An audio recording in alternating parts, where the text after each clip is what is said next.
Hello everyone, welcome back to my session. Look at these pictures. Have you seen people working out at gym? Gym is a fitness center or health club where you see people doing various physical exercises to keep themselves fit and healthy.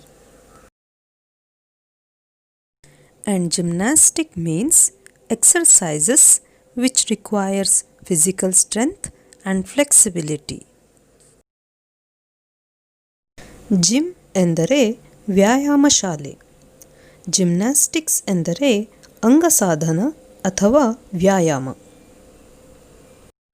ನೀವು ಎಂದಾದರೂ ಗಡಿಯಾರ ವ್ಯಾಯಾಮ ಮಾಡುವುದನ್ನು ಕಂಡಿದ್ದೀರಾ? Have you ever seen or heard a clock doing gymnastics? No? Okay, then let us learn a poem, The Gymnastic Clock, written by M.C.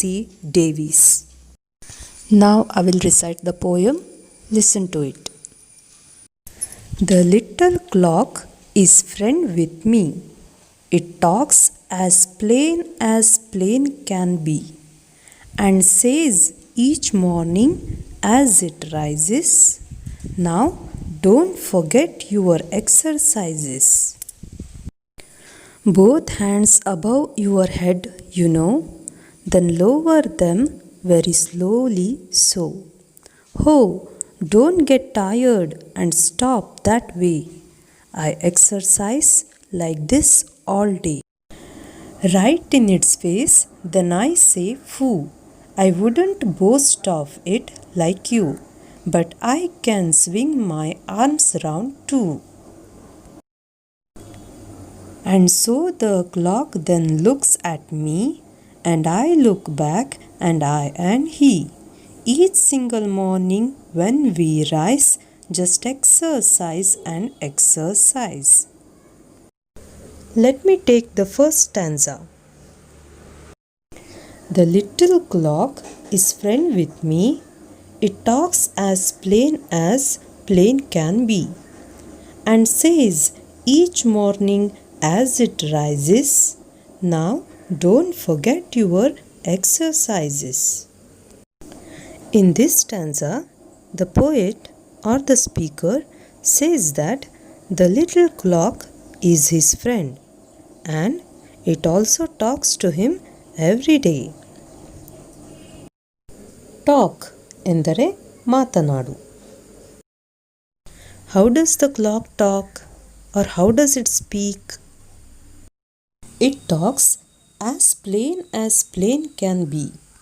That means its speech is simple, clear, and understandable by anybody. Here, plain means in a simple manner. ಇಲ್ಲಿ as plain ಎಂದರೆ very clear and simple ಅಥವಾ ತುಂಬ ಸರಳವಾಗಿ ಎಂಬ ಅರ್ಥ ಕೊಡುತ್ತದೆ. ಇಲ್ಲಿ ಗಡಿಯಾರವು ಕವಿಯೊಂದಿಗೆ ತುಂಬ ಸರಳವಾಗಿ ಅರ್ಥವಾಗುವ ರೀತಿಯಲ್ಲಿ ಮಾತನಾಡುತ್ತಿದೆ. ಹಾಗಾದರೆ ಅದು ಕವಿಯೊಂದಿಗೆ ಏನು ಮಾತನಾಡುತ್ತಿದೆ? What is it telling to the poet or the speaker? Each morning when the clock rises or wakes up, it reminds the poet to do his exercises. So what is the clock telling? It is telling to the poet not to forget his exercises. Rise ಎಂದರೆ ನಿದ್ದೆಯಿಂದ ಎದ್ದೇಳುವುದು, ಎಚ್ಚರವಾಗು.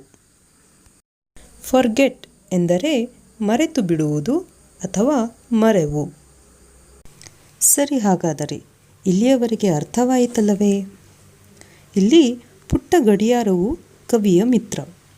ಅದು ಪ್ರತಿದಿನ ಕವಿಯೊಟ್ಟಿಗೆ ಮಾತನಾಡುತ್ತದೆ.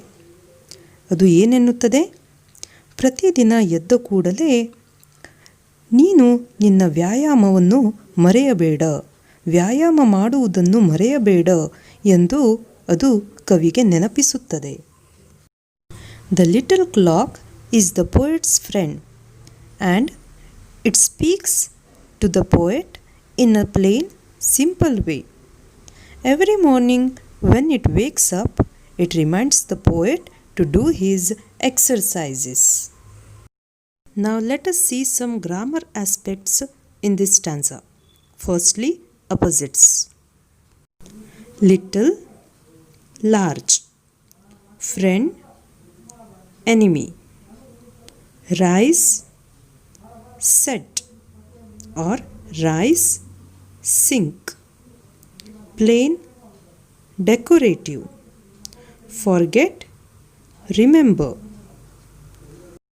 ಇಲ್ಲಿ ನಾವು ವ್ಯಾಕರಣದ ಹೊಸ ಅಂಶವೊಂದನ್ನು ಕಲಿಯುತ್ತೇವೆ. ಅದೇನೆಂದರೆ personification. Personification is a literary device in which an inanimate object or an idea is given human qualities. Personification ಎಂದರೆ ವ್ಯಕ್ತೀಕರಣ ಅಥವಾ ಮನುಷ್ಯತ್ವಾರೋಪಣ.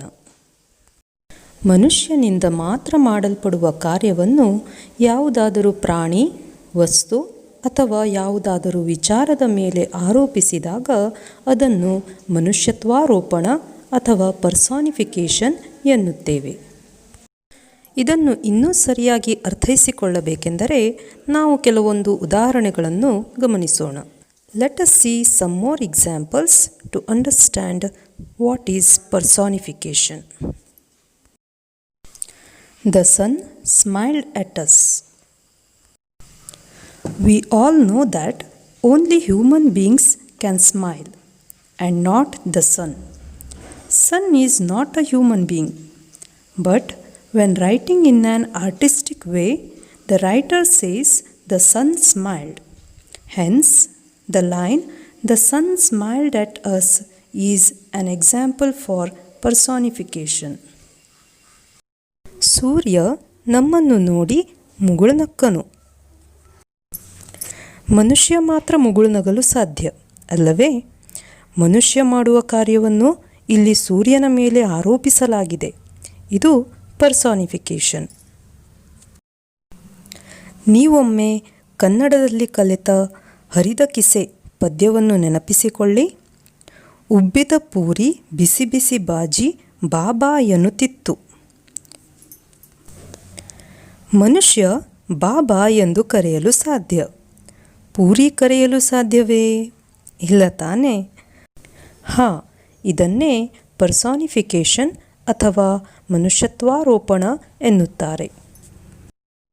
Now let us see some more examples.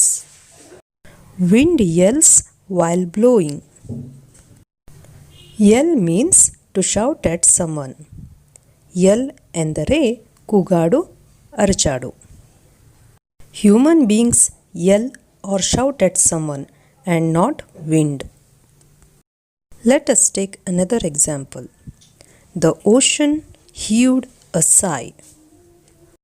ಸಾಗರವು ನಿಟ್ಟುಸಿರು ಬಿಟ್ಟಿತು. ಮನುಷ್ಯ ಮಾತ್ರ ನಿಟ್ಟುಸಿರಿಡಲು ಸಾಧ್ಯ ಅಲ್ಲವೇ?